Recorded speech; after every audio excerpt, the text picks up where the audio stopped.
Fala aí, bruxões, beleza? No vídeo de hoje nós vamos contar a história de um personagem muito profundo e muito complexo. Ninguém mais, ninguém menos que Severus Snape. Então, meu bruxo, já deixa de ser trouxa, se inscreve aí, botãozinho vermelho, não dói de graça, e deixa o like, porque, mano, história do Snape, né? Severus Snape nasceu no dia 9 de janeiro de 1960. Ele era filho de uma bruxa puro sangue chamada Aileen Prince e de um trouxa chamado Tobias Snape. Ele cresceu em um lugar chamado Rua da Fiação, um subúrbio de Cokeworth. Essa área era localizada próxima a um rio bem sujo e as casas tinham tijolos aparentes, várias fábricas abandonadas e poste com muita luz quebrada. Lâmpada, né? Porque o que quebra não é a luz, é a lâmpada, mas vocês entenderam. A relação dos pais do Severus Snape não era das melhores, né? Ele vivia presenciando brigas do pai e da mãe e, cara, é um ambiente totalmente hostil para uma criança. O grande desejo do pequeno Severo era que o tempo passasse logo para que ele pudesse ir para Hogwarts e ficasse longe daquele cenário. Enquanto isso não acontecia, ele não ficava em casa, ele saía, ia andar, vaguear por aí, e em uma dessas saídas ele acabou encontrando uma menininha que ele percebeu que era uma bruxa também. Depois de alguns dias observando de longe, meio afastado, ele tomou coragem para se aproximar e falou pra menina que ela era uma bruxa. Ela não ficou muito feliz, ela acabou se ofendendo, mas depois que o Severo explicou que era uma bruxa, que não, ele não estava ofendendo, que ele também era um bruxo, a menina demonstrou bastante interesse no assunto e a partir dali eles começaram a conversar. Severus Snape e Lillian Evans ficaram amigos. Severo contava pra ela tudo que sabia sobre o mundo bruxo, contava sobre como era Hogwarts, contava sobre dementadores, contava sobre Ministério da Magia, e desde aquela época ele já desprezava a irmã da Lillian pelo fato dela ser trouxa, e pro Severo os trouxas já eram um tipo de pessoa que, sabe,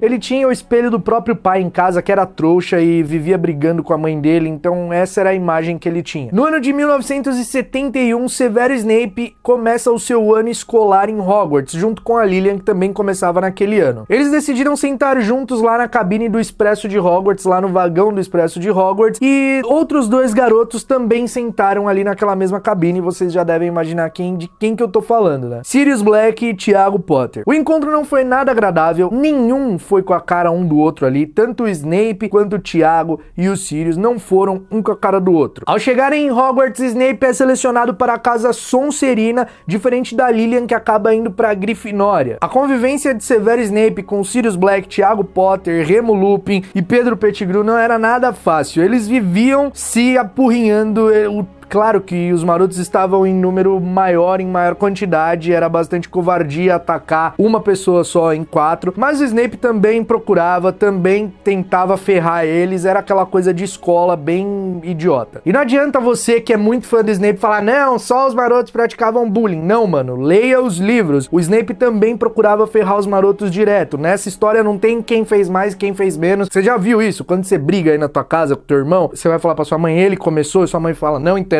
quem começou, os dois brigaram, então os dois estão errados. É isso. E isso é um fato, eu só não tô romantizando a história do Snape. Aos 11 anos, Severus Snape já tinha um conhecimento de artes das trevas que alunos dessa idade não tinham, aliás, que nem alunos do 7º ano tinham. Ele tinha dois amigos ali da Sonserina chamados Avery e Mulciber, que também não eram nada gente boa, sabe?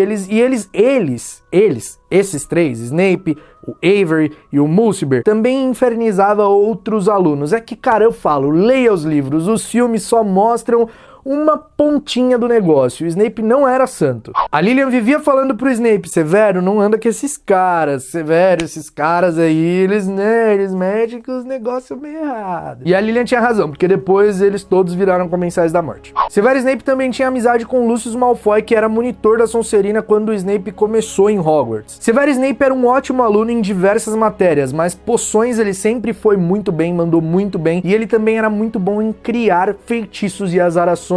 Tanto que em sua adolescência ele criou o Leve Corpus, Sectum Sempra, também criou o feitiço Abafiato e também a azaração Trava-Língua. Durante os seus anos escolares, o Severus Snape adotou um apelido, o Príncipe Mestiço. O apelido vinha do sobrenome de sua mãe, Prince, né? O sobrenome de solteira dela era Prince, que significa príncipe, e ele era mestiço, então era o Príncipe Mestiço, ou Half-Blood Prince, como é falado no idioma original. A guerra entre Severus Snape e os marotos parecia não ter fim. O Tiago Potter era um exibido, era arrogante, vivia provocando o Snape vivia respondendo às provocações. Então não demorou muito para que o Snape tentasse arrumar uma forma de se vingar, né? Uma vingança que expulsasse os marotos de Hogwarts. E aí o Sirius achou divertido deixar escapar que o Remo, em noite de lua cheia, ia pra Casa dos Gritos, né? E aí o Snape foi atrás. Quando o Tiago ficou sabendo disso, ele falou pro Sirius, cara, você é maluco, ele pode morrer lá, mano. E aí o Tiago foi até lá, não deixou o Snape entrar, mas só que o Snape já tinha visto lá no fundo, lá no fundinho da passagem, o Lupin transformado em lobisomem, e aí o Dumbledore fez o Snape jurar que não contaria pra ninguém. Isso já foi mais pro final da carreira escolar deles, né? Eles já estavam um pouquinho mais velhos, o Tiago já tava mudando um pouco a cabeça dele, e aí o Snape ficou muito puto porque o cara que ele odiava e que atormentava a vida dele salvou ele. Então pra ele isso daí foi a gota. Durante o 5º ano de Severus Snape aconteceu algo que marcou dali pra frente a vida de todos eles envolvidos, dos marotos, da Lilian, do próprio Snape. Mais uma vez, Tiago, Remo, Sirius e Pedro foram infernizar o Snape, usaram um feitiço Levicorpus nele e o Snape ficou pendurado de cabeça pra baixo e eles mostraram as cuecas dele pra todo mundo lá e acharam super engraçado, que inclusive, nossa, parabéns. Eu gosto muito de vocês, marotos, mas que babaquice, não? E a Lilian, vendo tudo isso, foi intervir, foi defender o Severo e falou pra eles pararem. Só que aí o Severo, que tava puto, falou assim, mano, eu não preciso de você, sua sangue ruim. E foi aí que a amizade deles acabaram e a Lilian nunca mais olhou na cara dele. Por mais que ele tivesse pedido perdão inúmeras vezes, a Lilian falou, mano, não. Já era. No ano de 1978, o Severus Snape se forma em Hogwarts e a essa altura já estava acontecendo a Primeira Guerra Bruxa. Logo quando ele saiu da escola, logo quando ele se formou, ele já foi recrutado por Voldemort, o Avery foi recrutado, o Mulciber foi recrutado, aquela galerinha ali que era da época deles na Sonserina foi a maioria. No ano de 1980, Severus Snape já era um comensal da morte e ele estava espionando no bar Cabeça de Javali quando ouviu a entrevista de emprego de Sibylla Trelawney com o alvo Dumbledore. Nessa entrevista, Trelawney fez a profecia que diria que aquele com o poder de derrotar o Lorde das Trevas se aproximava, tudo que vocês já conhecem, e o Snape saiu correndo dali sem pensar e foi contar pro Voldemort. Naquele momento não ficava claro de quem a profecia falava, a quem ela se referia, somente que ela se referia a 2 crianças nascidas no final do mês de julho. Naquele período, as únicas 2 crianças que se encaixavam nas demais descrições da profecia que haviam nascido era Neville Longbottom em 30 de julho e Harry Potter em 31 de julho. Então Lord Voldemort escolhe visitar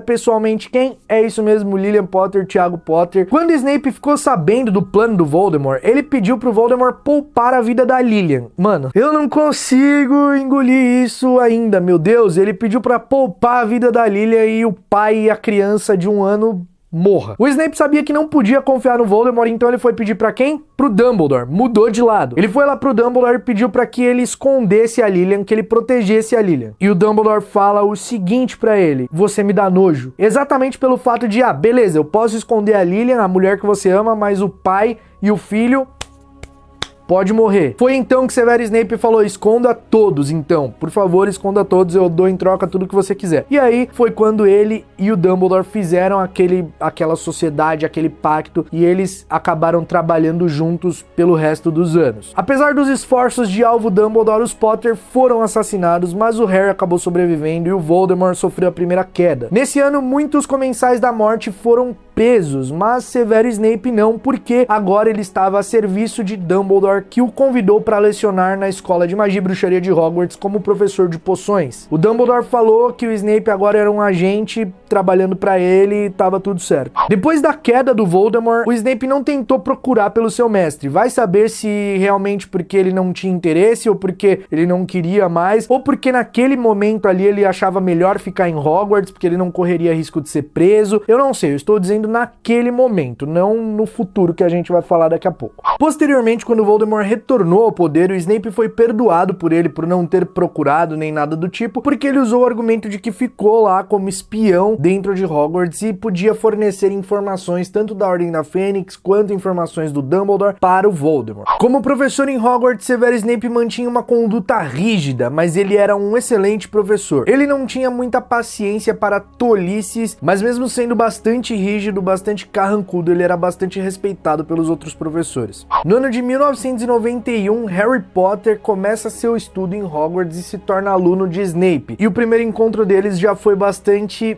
ruim. Severus Snape enxergava ali naquele garoto que não tinha nada a ver, inocente, que havia sofrido, perdido os pais, a figura do cara que ele odiava quando era adolescente. Contudo, mesmo humilhando o garoto, Severus Snape salvou a vida do Harry quando a vassoura dele foi enfeitiçada pelo Quirrell. No ano de 1993, Severus Snape alerta Alvo Dumbledore sobre a presença de Remo Lupin em Hogwarts como professor, devido às circunstâncias do passado, devido à ligação dele com o Sirius Black e o fato de Sirius Black ter fugido de Azkaban, então o Snape achava que um poderia ajudar o outro. Em 1995, quando Lord Voldemort retoma o seu poder, retoma sua forma humana, o Harry volta ali avisando pra todo mundo, ó, o Voldemort voltou. Aí tá o Snape numa sala com o Dumbledore, um pessoal, e aí o Dumbledore fala pro Snape mostrar pro pessoal, né, e aí o Snape acaba levantando a manga das vestes e mostra a marca negra bem forte, bem viva, né, a tatuagem dos Comensais da Morte. Todo mundo fica espantado. Com isso, o Alvo Dumbledore diz pra ele simplesmente assim: Severo, você sabe o que fazer. Quer dizer, chegou a hora, né? Havia chegado a hora, havia chegado o momento em que o Snape teria que finalmente exercer o seu papel de agente duplo de uma forma mais significativa, né? De uma forma mais arriscada até então, porque antes os riscos foram grandes, mas não foram, ele não teve que fazer agente duplo porque o Voldemort não obteve sucesso em retomar a sua forma. Só em 1995 que ele conseguiu, e aí o Snape passou a ser um comensal da morte de novo, enquanto era um agente infiltrado na Ordem da Fênix. Ou seja, o Voldemort achava que ele era um espião lá na Ordem da Fênix e o pessoal da Ordem da Fênix sabia que ele era um espião do Voldemort. Tipo, quê? Ele dava informações para os dois lados, às vezes ele tinha que dar a informação correta para o lado do Voldemort para que ele não desconfiasse, mas ele sempre dava um jeitinho ali de ajudar. Como, por exemplo, ele ter lançado a maldição Sectum Sempra na orelha do George, lá na fuga dos Sete Potter, sabe?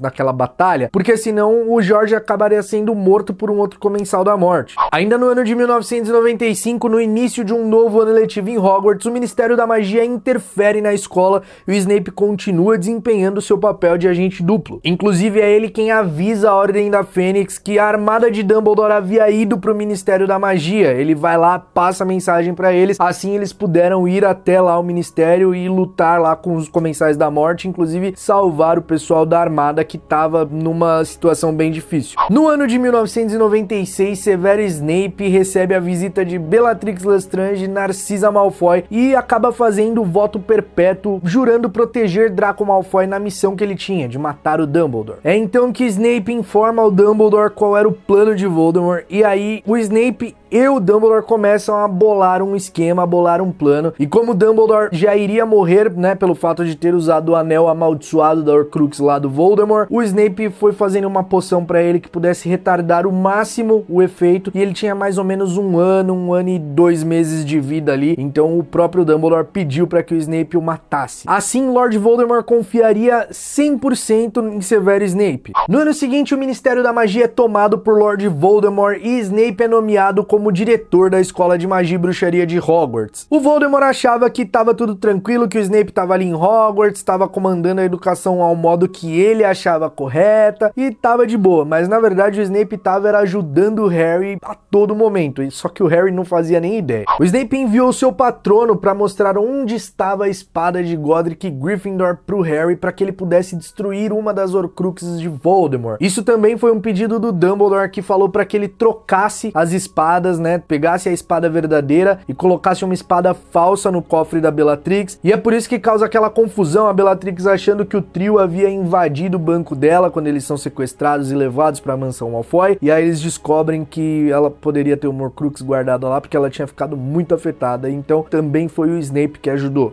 Quando Harry Potter invade Hogwarts com a Ordem da Fênix e a armada de Dumbledore, o Snape acaba fugindo, mas antes tem uma pequena lutinha ali, um pequeno duelo entre os professores Flitwick, Minerva, Slughorn e o Snape acaba fugindo, deixando o castelo, e naquele mesmo dia, à meia-noite, começaria o que ficou conhecido como a Batalha de Hogwarts. Depois de algumas horas de batalha, muitas mortes, muitos feridos, Lord Voldemort manda suas forças se retirarem e ordena que Severus Snape Snape fosse ao encontro dele. Voldemort então o questiona sobre o poder da varinha das varinhas e diz que ele não pertencia a ela, porque na verdade quem havia matado Dumbledore era o Severo, então o Severo era o dono da varinha e portanto deveria morrer. E assim Lord Voldemort ordena que Nagini mate Severo Snape com uma mordida no pescoço. Enquanto Severo Snape se esforçava para dar seus últimos suspiros, o Harry, o Rony e a Hermione chegaram e ele conseguiu extrair algumas de suas lembranças e entregar para o Harry. Ao visitar as lembranças de Snape na penseira, o Harry descobre que na verdade ele estava ajudando esse tempo todo, né? Que depois da morte dos seus pais ele se aliou ao Dumbledore e então o Harry vê o plano do Dumbledore e acaba indo se entregar lá para a morte, mas ele acaba descobrindo que o Snape na verdade estava tentando ajudar todo esse tempo após a morte de seus pais. Snape tinha 38 anos quando foi assassinado no dia 2 de maio de 1998. Eu não preciso nem falar que ele era um bruxo talentosíssimo, né? Ele tinha um talento incrível em oclumência, que era a área da magia em que protegia a mente, né? Que não deixava que nenhum outro bruxo pudesse ler a mente. Um bruxo legilimente pode ler a mente, controlar a mente das pessoas, e um bruxo oclumente é aquele que consegue se proteger disso tudo. E foi assim que ele conseguiu desempenhar um papel excelente como agente duplo. O Voldemort não conseguia ler a mente dele. Depois da queda de Lord Voldemort, Harry Potter fez questão de falar a todos o homem que Severo Snape foi. O Harry também exigiu que um retrato de Snape fosse colocado na sala do diretor. Uma vez que ele havia fugido, abandonado a escola, esse quadro não havia sido colocado lá, mas o Harry fez questão de falar que ele não fugiu, que ele estava a serviço do Dumbledore todo aquele tempo, então ele fez com que o quadro fosse colocado lá na sala dos diretores. Enfim, Severo Snape é um personagem muito complexo, muito profundo, um personagem humano que cometeu erros, que consertou esses erros, né, que lutou, ele deu a vida pelo mundo bruxo. A gente não pode ignorar isso, mas também a gente não pode deixar de lado os erros que ele cometeu e as coisas que ele fez, porque foram bem pesadas também. Mas é isso aí, meu bruxo e minha bruxa, eu espero que vocês tenham gostado de saber um pouco mais sobre a história de Severo Snape, e se você gostou, deixa o like aqui nesse vídeo porque me ajuda pra caramba. A gente se vê aqui no Caldeirão Furado, então até lá, mal feito feito.